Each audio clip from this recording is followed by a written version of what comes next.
যে কোনো অঙ্গ যেন ফেল না হয়, সচ্ছল থাকে।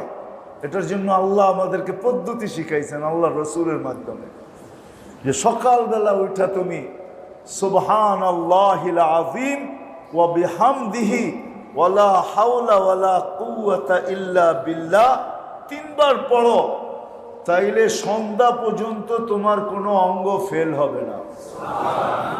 কি হবে না? কি প্যারালাইসিসও তো ফেল হয়ে যায়, ঠিক না?